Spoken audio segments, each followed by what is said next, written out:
নমস্কার বন্ধুরা, আমি সঞ্চিতা সেশনস রেসিপিস ইউটিউব চ্যানেলে আপনাকে স্বাগত। আমরা বাঙালিরা কিন্তু সন্দেশ খেতে ভীষণ পছন্দ করি। আমাদের পুজো পার্বণ, উৎসব, অনুষ্ঠান, বিভিন্ন রকমের যে কোনো রকমের সেরিমনি মানেই আমাদের সাথে সন্দেশ থাকবেই থাকবে। কারোর কোনো ভালো সুখবর এলেও আমরা কিন্তু ভাগ করে নিই সন্দেশ।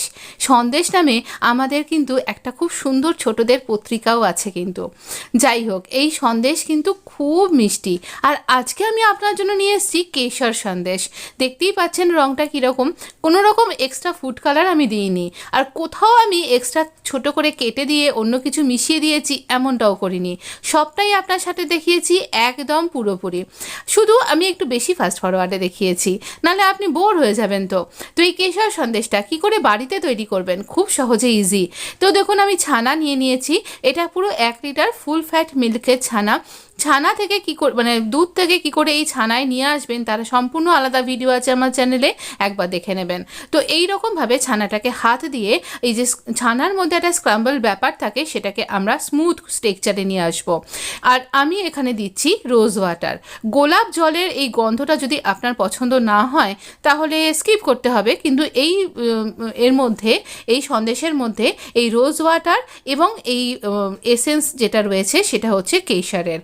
তো এই কেশরের গন্ধ আর কেশরের কালার এই দুটো তো থাকছেই, তার সাথে রোজ ওয়াটারটাও থাকবে। তো আপনি যদি একান্তই পছন্দ না করেন, যদিও এটা ভীষণ ভালো গন্ধটা আসছে, তাহলে স্কিপ করতে হবে। আমি নিচ্ছি কর্নফ্লাওয়ার। তো এই স্মুথ টেক্সচারটা যখন চলে আসবে, তারপরে আমরা দেব 1 চা চামচ কর্নফ্লাওয়ার। পুরো চামচটা ভর্তি হয়নি বলে আমি আবার একটুখানি দিলাম। দিয়ে ভালো করে আমরা এই কর্নফ্লাওয়ারটা দিয়ে মিশিয়ে নিচ্ছি। কর্নফ্লাওয়ারটা আমরা কেন দিলাম, তার কারণ এই ছানাটার মধ্যে একটা বাঁধুনি তৈরি হবে, মানে একটা টাইট ব্যাপার আসবে, যাতে করে এই টেক্সচারটা দাঁড়াবে। একটা কড়াই গরম করে নিয়েছি, আমি আয়রন কড়াইতে করছি। আমরা পুরো রান্নাটা ফুল ফ্লেমে, হাই ফ্লেমে তৈরি করব। একটু জল দিলাম যাতে এটা আটকে না যায়। আমি একটুখানি কেশরের রেশা কয়েকটা দিয়ে দিলাম ফ্লেক্স ওর মধ্যে, জলের মধ্যে।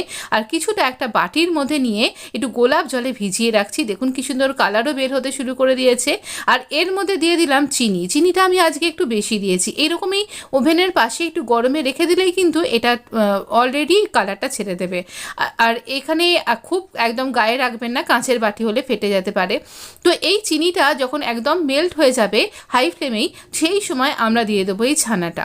ঠিক মাখা সন্দেশের মতন একটা টেক্সচারের ব্যাপার থাকবে, তাই জন্য চিনিটা আমি ছানার সাথে না মেখে এর মধ্যে দিয়েছি।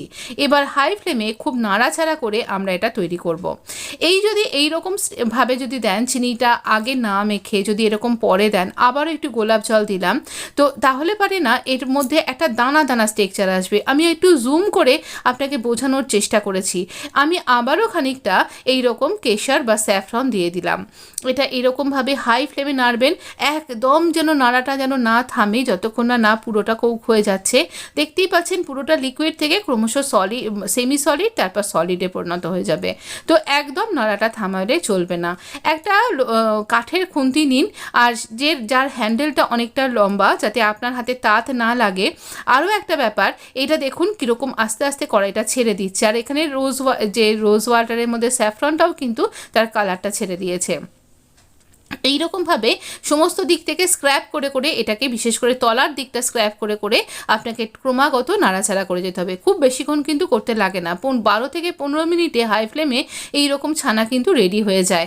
আর এইভাবে ক্রমাগত নাড়ছি। আমি কোথাও কেটে দিইনি, কোথাও স্কিপ করিনি, স্টপ করিনি, শুধু একটু ফাস্ট ফরওয়ার্ড করেছি। সেই জন্যই আপনি পুরো প্রসেসটা বুঝতে পারছেন। কি করে বুঝবেন এইটা সন্দেশ হয়ে গেছে? এক তো কালার চেঞ্জ হয়ে যাবে, দ্বিতীয়ত এর গন্ধটাও চেঞ্জ হয়ে যাবে। আর সবথেকে বড় টিপস যেটা, একটুখানি আমরা এই কাঠের খুন্তির ওপরের দিকে, যেখানটা গরম বেশি নেই, সেখান থেকে সামান্য একটুখানি আঙুলে করে নিয়ে আমরা এরকম পাকিয়ে দেখব। যখন এটা এরকম দলা পাকিয়ে পড়ে যাচ্ছে হাত থেকে, তার মানে সন্দেশটা রেডি হয়ে গেছে। সেই সময় একটা থালা নিয়েছি, যাতে তেল, ঘি, অয়েল কিচ্ছু, বাটার কিছু ব্রাশ করা নেই, এর মধ্যেই দিয়ে দিলাম। এই দুধের মধ্যে না নিজস্ব ফ্যাট তো থাকেই, সেই ফ্যাটেই কিন্তু এটা তৈরি হবে, আলাদা করে ঘি বাটার দেবার দরকার নেই। এই দানা দানা টেক্সচারটা আনার জন্য আমি কিন্তু ওই সন্দেশটাকে দিয়েছি ওই চিনির ফুটন্ত ওই চিনির মাখো মাখো ব্যাপারটার মধ্যে।